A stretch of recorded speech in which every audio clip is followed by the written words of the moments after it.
Kalau bacaan politik saya, kalau pertama kalau Pak Ridwan Kamil ke Jakarta itu akan tidak gampang juga. Biaya politiknya akan lebih mahal dari Jawa Barat karena Jawa Barat itu captive-nya Ridwan Kamil.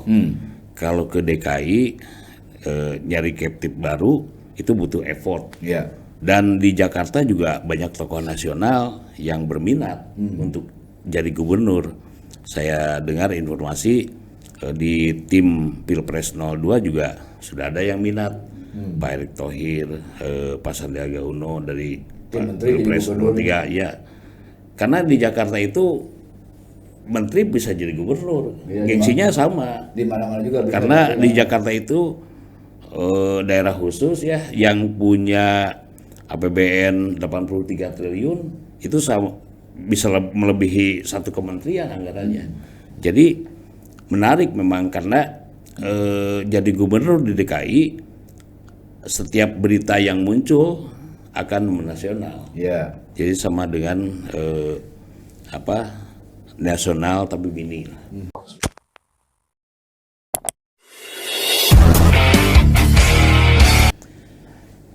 Sampurasun, bertemu lagi di podcast Apa Kabar .news. Assalamualaikum pemirsa. Kali ini kita bertemu lagi. Di samping saya ada pengamat politik, aktivis dan penggiat lingkungan yang sampai sekarang terus konsisten, Kang Apipudin. Beliau juga adalah mantan ketua KPU Kota Bandung ya Kang? Ya. Wilujeng wengi Kang. Wilujeng wengi. Kang. Sampai Kang. Pilpres, Pileg baru saja berakhir. Ya. Sekarang sedang tahapan rekapitulasi ya. Bayangan-bayangannya sudah kita peroleh dari berbagai quick count dan sebagainya, tapi kita tunggu hasil perhitungan resmi KPU. Nah, keriuhan, keramaian Pileg, Pilpres kayaknya akan nyambung nih Kang. Ya. Ke tahapan-tahapan pilkada serentak. Betul. Kita nyaris tidak punya jeda ya, dinamika politik kita terus terjadi karena akan langsung memulai tahapan pilkada. Beberapa daerah tingkat 2 kabupaten dan kota juga akan melaksanakan pilkada serentak. Termasuk diantaranya Pilgub November 2024 ya. Nah ini menarik Kang. Satu ya, masyarakat nyaris tidak punya jeda. Kemudian juga para penyelenggaranya langsung memulai tahapan-tahapan untuk Pilgub. Nah yang paling menarik adalah siapa-siapa saja nanti yang akan berkontestasi di Pilgub. Tentunya adalah tokoh-tokoh yang sekarang sudah kita ketahui kan. Ada yang sebagian yang ikut Pileg, ada yang tidak ikut Pileg, ada yang jadi ketua tim. Pokoknya orang-orang yang sekarang di Pileg maupun di Pilpres terlibat langsung. Kang Apip, terakhir ya, Indonesian Politik Research and Consulting (IPRC) mengeluarkan survei tentang Pilgub. Ini udah agak lama sih sebelum tahapan Pileg kemarin, tapi sampai sekarang memang belum ada lembaga survei yang update soal Pilgub ini surveinya. Nah di survei itu terpetakan beberapa nama ya yang masuk radar untuk jadi calon gubernur Jawa Barat 2024. Beberapa di antaranya Ridwan Kamil tentu saja ya. Dia masuk radar dengan tingkat elektabilitas paling tinggi. Kemudian juga di situ ada nama Dede Mulyadi.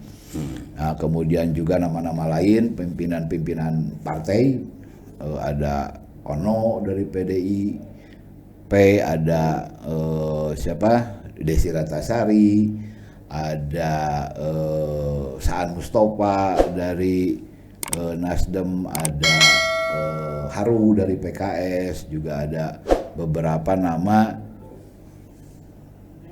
kepala-kepala daerah yang sekarang sudah selesai. Ada Wali Kota Bogor, Bima Arya, ada Selika dari Kerawang, ada banyak lah, banyak sekali. Nah, Kang, kira-kira kumaha tah engke pilgub teh pikumahaeun? Ya. Pertama, saya ingin menyoal dulu Pileg dan Pilpres. Dengan diserentakannya Pileg dan Pilpres itu membawa kerepotan tersendiri bagi penyelenggara, karena dengan 5 kotak suara rekapitulasi di tingkat kecamatan saat ini sungguh sangat melelahkan. Ya, betul. Penghitungan di tiap TPS bisa sampai subuh, ada yang pulang jam 8 pagi, dan di kecamatan juga hanya untuk ngeprint berita acara itu bisa seharian. Artinya 5 kotak surat suara ini cukup melelahkan bagi penyelenggara. Jadi ke depan mungkin penyelenggara negara bisa mengefisiensikan Pilpres itu disatukan dengan Pilkada. Karena bagi parpol pun diserentakannya Pilpres dan Pileg itu membawa kontradiktif. Di satu sisi kampanye harus bersama-sama di partai koalisi, di sisi lain harus berperang memperebutkan pemilih untuk caleg-caleg. Iya, betul. Jadi ada kontradiktif gitu. Ini harus sama-sama kompak, di sisi lain harus berperang memperebutkan pemilih. Jadi kalau Pilpres disatukan dengan Pilkada itu sama tuh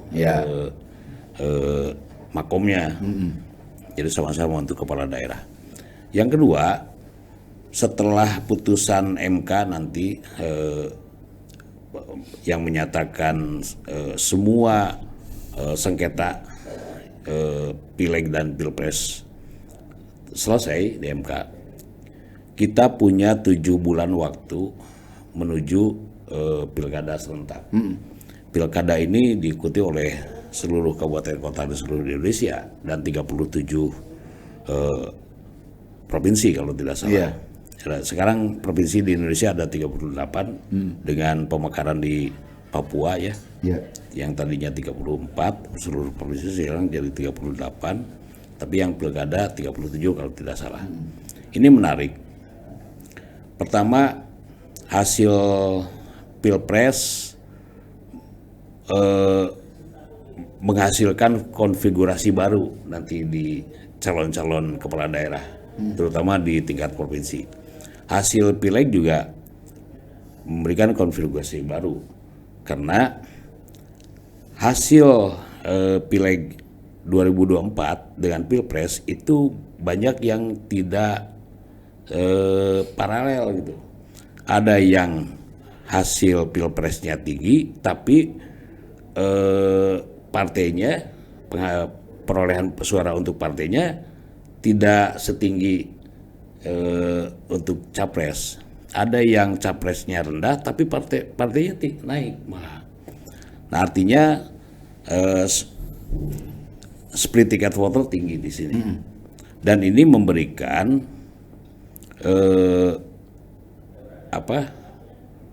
perubahan-perubahan di caleg-caleg parpol yang tadinya diproyeksikan untuk menjadi kepala daerah dengan diberi tugas terlebih dahulu untuk memperoleh kursi DPR RI, ternyata ada beberapa orang yang miss, tidak dapat kursi kursi DPR RI. Nah, test case dari partai atau tugas dari partai untuk sosok yang diberi tugas untuk memperoleh kursi DPR RI, ternyata ada beberapa yang justru tidak memperoleh. Misalnya Pak Muhammad Iryawan di Dapil 10, beliau kan selama 2 tahun terakhir digadang-gadang sebagai calon kuat gubernur dari Partai Gerindra, tapi kemudian ketika kontestasi legislatif untuk sementara perolehan suaranya kalah dengan caleg lain, dengan Pak Rohman dari Kuningan.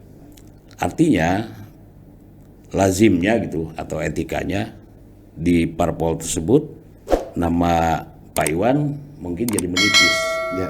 Nah, sedangkan Pak Deddy Mulyadi memperoleh kursi yang signifikan. Artinya tugas dari partai kepada Pak Deddy Mulyadi untuk memperoleh dukungan masyarakat di daerahnya dengan menjadikan beliau DPR RI, anggota DPR RI tercapai.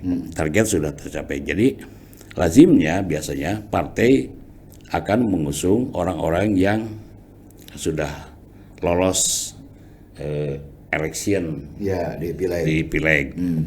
Jadi, nah saya rasa partai-partai lain juga begitu. Desi Ratnasari mungkin akan dimajukan oleh PAN, tapi kemudian sosok Ayah Bima dilihat dulu apakah tingkat keterpilihan di dapilnya kalau dia masuk ikut Pileg memperoleh suara atau tidak gitu. Karena kita tahu di PAN yang paling potensial itu ada dua ya, Desi Ratnasari dan Bima Arya. Begitupun dengan Golkar misalnya. Apakah Golkar akan mengusung Ridwan Kamil saja di Jabar, meskipun memang kemarin ditugaskan di DKI, tapi kemungkinan balik lagi ke Jabar untuk meneruskan di periode kedua besar. Di dalam politik itu tidak semuanya saklek. Perubahan-perubahan pasti terjadi, tergantung dinamika politik, konstelasi juga menjelang pendaftaran pilkada juga pasti akan berubah. Dan itu yang indikator-indikator itu yang akan mengubah seseorang apakah mau terus di satu daerah tertentu atau kembali lagi ke daerahnya. Apakah akan Ridwan Kamil saja atau mungkin bersama siapa caleg yang memperoleh suara terbanyak dari Golkar. Karena Golkar hasil dari Pileg sekarang itu suaranya naik. Kemungkinan jadi pemenang di Jawa Barat.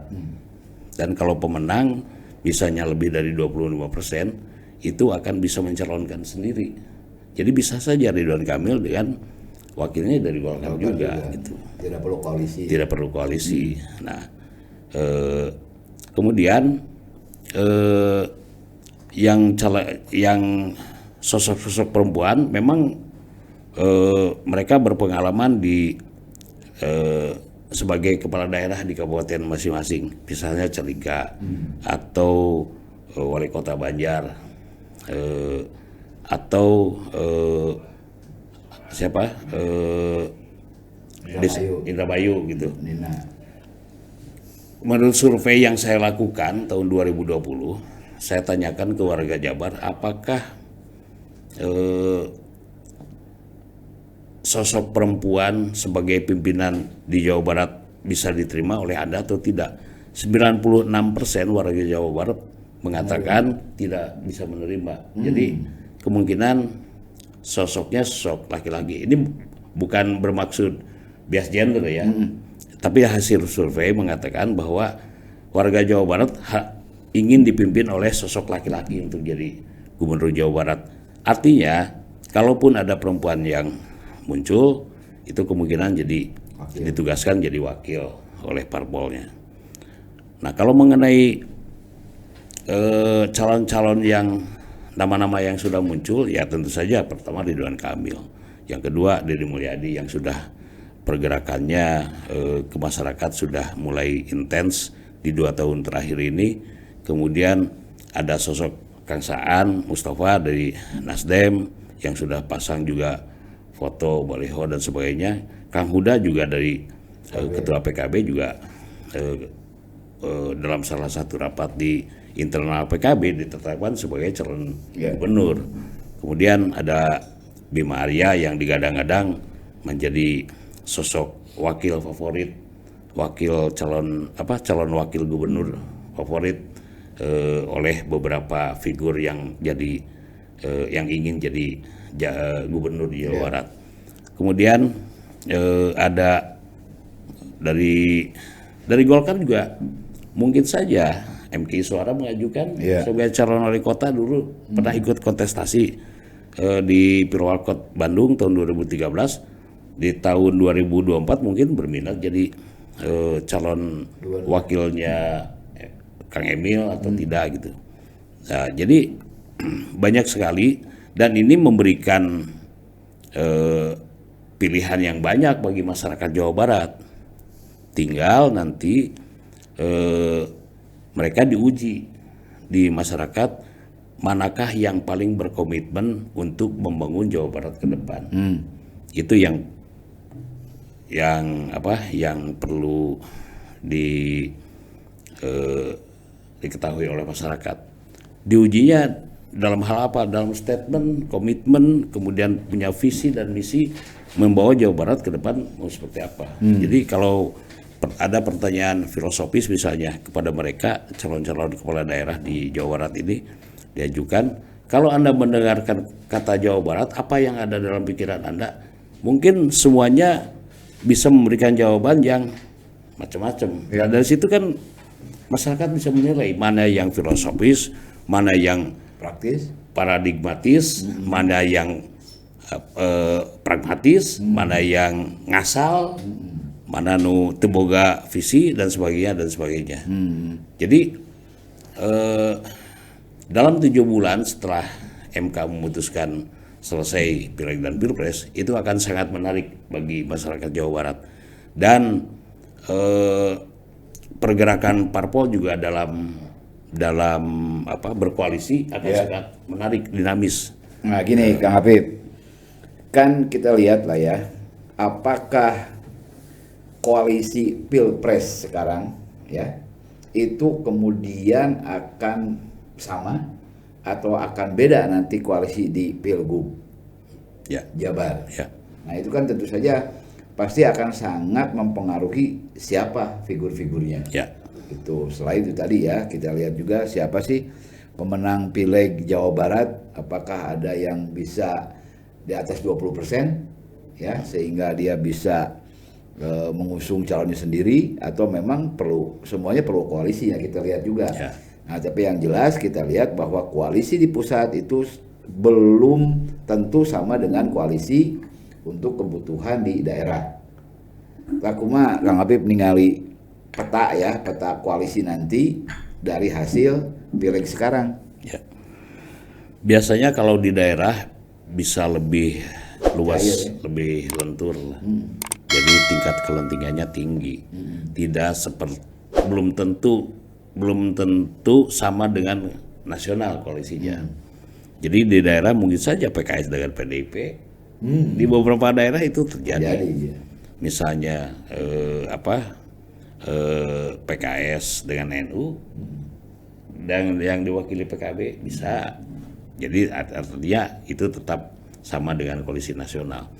Jadi saya memprediksi ya untuk koalisi di daerah Jawa Barat maupun di kabupaten kota, koalisi akan dinamis. Yang tadinya yang di Pilpres berbeda usungan, di daerah mungkin bersama karena menyangkut isu-isu daerah, isu-isu lokal. Jadi mencari kesamaan isu-isu daerah, isu-isu lokal itu penting bagi partai politik. Kemudian ceruk-ceruk suara tiap partai juga akan menjadi pertimbangan. Begitupun tokoh-tokoh. Keunikan wilayah juga menjadi pertimbangan. Misalnya Bandung Raya yang patronase itu cara pilihannya berbeda dengan wilayah Cianjur Manjakuning yang Wanipiro. Mohon maaf kalau saya salah, tapi umumnya kesan yang ditangkap di wilayah itu begitu. Beda dengan Pirangan Timur yang berpatokan pada ulama. Beda dengan Bogor Raya yang lebih rasional. Jadi mereka mengutamakan rasionalisme setiap pasangan. Jadi akan sangat menarik. Dan satu lagi yang tidak bisa dilupakan adalah militansi pendukung PKS. PKS diprediksi kalau tidak peroleh suara terbanyak kedua, kalau kita lihat hasil Pileg ini sementara PKS masih di 24%. Artinya suaranya masih tinggi dan itu harus diperhitungkan. Yeah. Di 2018 kemarin pilkada PKS tuh hampir-hampir bisa menyusul suara RK kalau seandainya tidak telat waktu di awal. Kalau pilgub waktu itu tambah aja 2 minggu aja gitu. Tidak, nggak usah ditambah. Kalau di awal PKS rapih urusan mau mengusung Pak Deddy Mulyadi, Deddy Miswar atau tidak, karena kan dulu menyelesaikan itu butuh waktu. Akhirnya kan Pak Sudrajat dengan Pak Ahmad Saiku. Nah, itu ada telat. Yang lain sudah bergerak, bersosialisasi, itu baru selesai. Jadi makan waktunya oleh penyelesaian politis seperti itu. Jadi kalau kita lihat Pilgub Jabar ini akan rame lah. Ya, nah gini, kan ada dari awal-awal itu kan ada informasi-informasi ya. Yang menyebabkan nanti Pilgub Jabar itu bisa diisi oleh petahana atau tidak diisi oleh petahana. Oke. Nah, kita bicara dulu ketika misalnya Pilgub tanpa petahana, tanpa Ridwan Kamil. Ridwan Kamil beberapa kali menyatakan dia siap bertarung, mempersiapkan diri dan segala macamnya untuk ke DKI. Nah, tapi di sisi lain juga informasi menyatakan Ridwan Kamil siap kembali bertarung di Pilgub Jabar. Nah, kita pisahkan. Kalau tanpa petahana, tanpa Ridwan Kamil akan seperti apa? Kalau dengan Ridwan Kamil ikut bertarung akan seperti apa? Kalau bacaan politik saya, kalau Pak Ridwan Kamil ke Jakarta itu akan tidak gampang juga. Biaya politiknya akan lebih mahal dari Jawa Barat karena Jawa Barat itu captive-nya Ridwan Kamil. Kalau ke DKI nyari captive baru itu butuh effort. Dan di Jakarta juga banyak tokoh nasional yang berminat untuk jadi gubernur. Saya dengar informasi di tim Pilpres 02 juga sudah ada yang minat. Pak Erick Thohir, Pak Sandiaga Uno dari Pilpres 03, ya. Karena di Jakarta itu menteri bisa jadi gubernur, gengsinya sama. Di mana-mana juga. Karena di Jakarta itu daerah khusus ya, yang punya APBN 83 triliun itu bisa melebihi satu kementerian anggarannya. Jadi menarik memang karena jadi gubernur di DKI setiap berita yang muncul akan menasional. Jadi sama dengan nasional tapi mini. Nah, tapi kalau Pak Ridwan Kamil mau maju di DKI bisa. Ya itu effortnya harus kuat, modal politiknya juga, modal politik bukan hanya uang ya, tapi modal sosial dan lain-lain. Nah, tapi kalau misalnya Pak Ridwan Kamil di DKI, kemudian di Jabar tanpa petahana akan lebih rame, sama seperti halnya di Bandung 2013 ketika Pak Dada berhenti jadi wali kota, itu kan ada tarung bebas, ada 8 pasangan calon. Tapi saya memprediksi di Jawa Barat ini tidak akan 8 pasangan calon, paling banyak juga 4 calon dari parpol. Kalau dari perseorangan tidak akan mungkin lah, biayanya terlalu mahal, beratus-ratus miliar mungkin, karena 5% dari jumlah penduduk Jabar kali sekian itu banyak lah. Akan rame, mungkin orang merasa pantas untuk jadi gubernur, makanya akan banyak yang mendaftar. Tapi kalau kemudian Pak Ridwan Kamil kembali lagi ke Jawa Barat, itu akan dibaca oleh semua parpol. Dan saya prediksi pasangan 3 kalau Pak Ridwan Kamil ke Jabar lagi, dan polarisasinya menjadi 3 pasangan calon. Mana wae tah? Pak Ridwan Kamil mungkin dengan Golkar apa sih? Ya Golkar dengan PAN bisa saja. Kemudian PKS dengan PKB atau Nasdem, PDIP dengan yang lain. Itu. Ya. Nah, gini, balik lagi ya ke sosok Ridwan Kamil. Kira-kira yang menarik dia kembali ke Jawa Barat dan yang menarik dia bertarung di DKI naon tah? Ya, bertarung di DKI ya itu yang tadi saya sebut. Kalau di DKI itu wajahnya Indonesia. Meskipun nanti ibu kota pindah ke IKN, Jakarta itu tetap menjadi magnet tersendiri sebagai kota yang jadi pusat bisnis. Di situ lobby-lobby bisnis akan berkembang dan sebagainya. Dan setiap berita di DKI akan menyebar dan berpengaruh pada nasional. Kalau di Jawa Barat, enggak, artinya dia juga bisa melempangkan jalan ke kontestasi yang lebih tinggi. Ya, ada kemungkinan ke situ. Namun ya itu effortnya berat, bukan berat lah, bisa, tapi harus berusaha lebih keras lagi. Kalau ke Jawa Barat, paling tidak popularitas sudah tinggi, paling tinggi di antara calon lain popularitasnya ya. Karena sebagai mantan gubernur, Pak Ridwan Kamil meninggalkan jejak atau meninggalkan portofolio di Jawa Barat. Paling tidak captive voters beliau ada di Jawa Barat. Jadi ada plus ada minus. Kalau mau di dua ranah itu, dua wilayah itu. Itu sebagaimana kalau misalnya kembali bertarung di Jawa Barat, apakah peluang ke kontestasi yang lebih tinggi juga akan terbuka ketika dia ada di DKI misalnya? Nah, kalau itu bergantung pada nanti prestasi yang ditorehkan di Jawa Barat di periode kedua. Yang kedua bergantung pada lobby politik di tingkat nasional. Jadi kedua hal itu bisa menjadi indikator masuk atau tidaknya ke tingkat nasional, ke politik nasional. Jadi itu dua hal yang bisa menjadi pertimbangan partai-partai nasional untuk mengusung nanti di tingkat nasional.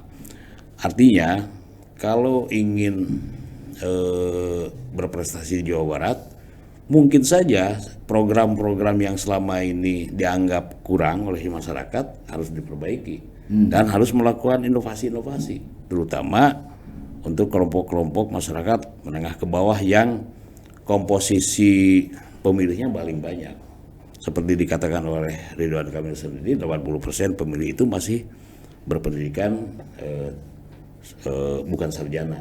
Artinya kelompok masyarakat itu harus diperhatikan kepentingannya, baik pembangunan fisik atau non fisik, pembangunan ekonomi, kesehatan, pendidikan, itu harus ditunjukkan komitmennya. Kemudian tidak hanya tunjukkan komitmen dalam bidang itu, tidak hanya membangun yang sifatnya monumental saja, tapi memang menyangkut kebutuhan masyarakat banyak. Nah, dari situ mungkin masyarakat merasa bahwa keberhasilan seorang gubernur untuk memperbaiki taraf hidup masyarakatnya, mendorong masyarakat tersebut mendukung gubernur Jawa Barat ke depan, siapapun, bukan hanya Ridwan Kamil. Jadi yang tadi saya program-program pembangunan itu berlaku untuk semua gubernur. Itu akan dengan sendirinya bisa memberikan dukungan tadi ya, bisa memberikan poin bagi sosok tersebut untuk didesakkan ke partai politik di tingkat nasional. Jadi anti poinnya itu. Yang kedua, lobby-lobby juga. Pergaulan politik tidak hanya di daerah Jawa Barat saja. Pergaulan politik harus mulai ke tingkat nasional. Saya rasa komunikasi politik, gestur, narasi itu harus mulai dibangun kalau mau masuk ke nasional untuk siapapun ya. Jadi insting politik, acting politik, dan narasi politik itu harus berpadu menjadi satu kesatuan yang utuh dan menjadi portofolio. Ya, nah sebenarnya ya Kang Apip, Jawa Barat teh harusnya gitu ya dipimpin oleh gubernur yang seperti apa sih? Nah, sekarang bicara bukan kepentingan figur-figur gubernurnya Jawa Barat ya. Mantesna dipimpinna ku siga kumaha. Kalau saya dengan latar belakang saya lama di walhi dan aktivisme yang mengusung isu-isu sosial dan lingkungan. Figur pemimpin Jawa Barat ke depan itu pertama harus cinta Jawa Barat. Cinta Jawa Barat itu bukan hanya Sunda, tapi entitas lain juga ada di Jawa Barat. Tapi yang paling banyak itu Sunda. Paling tidak dia tahu budaya Sunda. Pertama itu. Bukan berarti kudu make iya, bukan berarti itu. Tapi dia mampu mentransformasi budaya Sunda masa lalu untuk menjawab tantangan masa depan. Pertama itu. Yang kedua, Jawa Barat itu dari dulu, dari semenjak zaman kuno itu menjadi lumbung air. Tapi sekarang kondisi lingkungan dan air di Jawa Barat. Lagi lumbung air, mau hujan air di mana cair? Iya, kalau dulu kan ada surplus air, air bersih ya. Kalau sekarang tidak, tingkat run off air juga tinggi. Ini harus diperbaiki. Yang ketiga, tidak hanya menjadikan industri manufaktur menjadi satu-satunya jalan memperoleh PAD, tapi kembangkan juga agronomi dan sebagainya, agroindustri. Dan Jawa Barat sangat berpotensi, terutama Jawa Barat bagian utara. Kan kalau kita lihat kontur Jawa Barat, kontur selatan itu kontur bergunung-gunung agak susah. Artinya pertaniannya metode harus dirubah dengan mekanisasi. Tapi lepas dari itu hanya teknis ya. Tapi lepas dari itu yang paling jelas pemimpin Jawa Barat ke depan itu harus manusia modern yang mampu menjawab tantangan zaman dan menjadikan Jawa Barat sebagai penyangga Jakarta, pusat ekonomi nanti, itu menjadi daerah yang punya posisi tawar tinggi di nasional.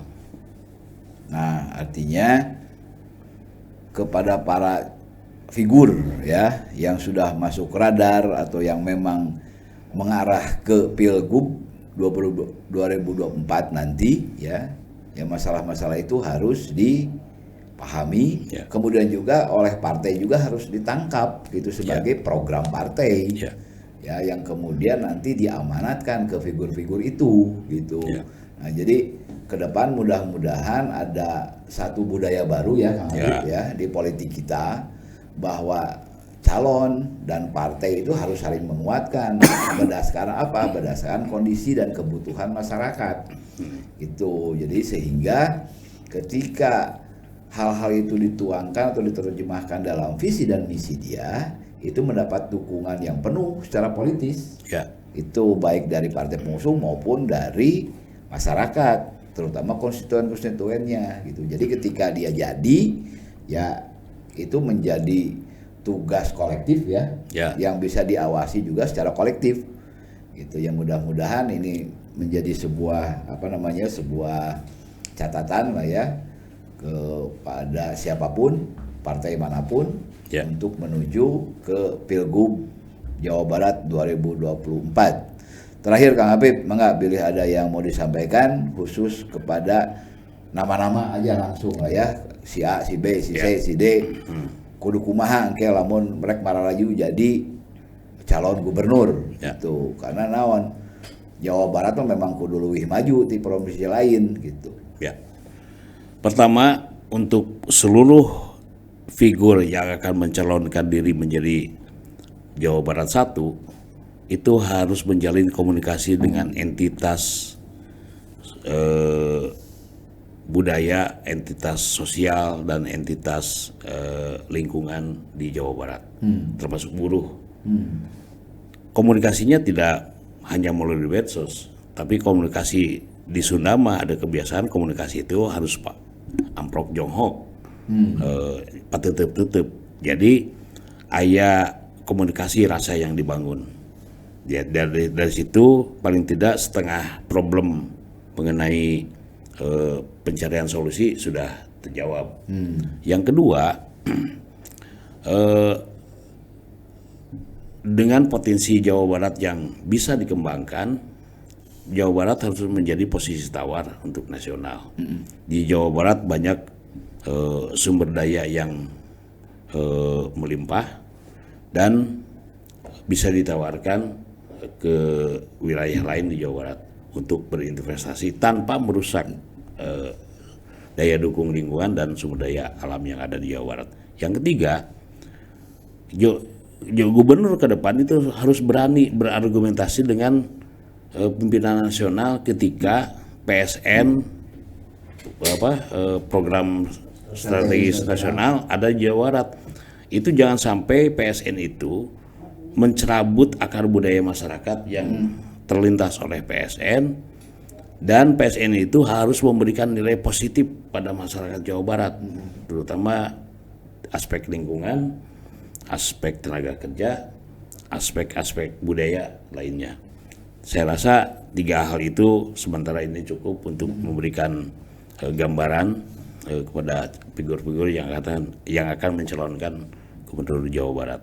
Jadi pemimpin jeung rakyat teh kudu kompak, kudu ngahiji, kudunya kudu silih dialog lah nya. Dibangun dialog tong hare-hare gitu, tong baperan, tong hare-hare, tong aya jarak lah nya antara pemimpin dan rakyatnya. Hatur nuhun pemirsa Apa Kabar .news. Assalamualaikum warahmatullahi wabarakatuh.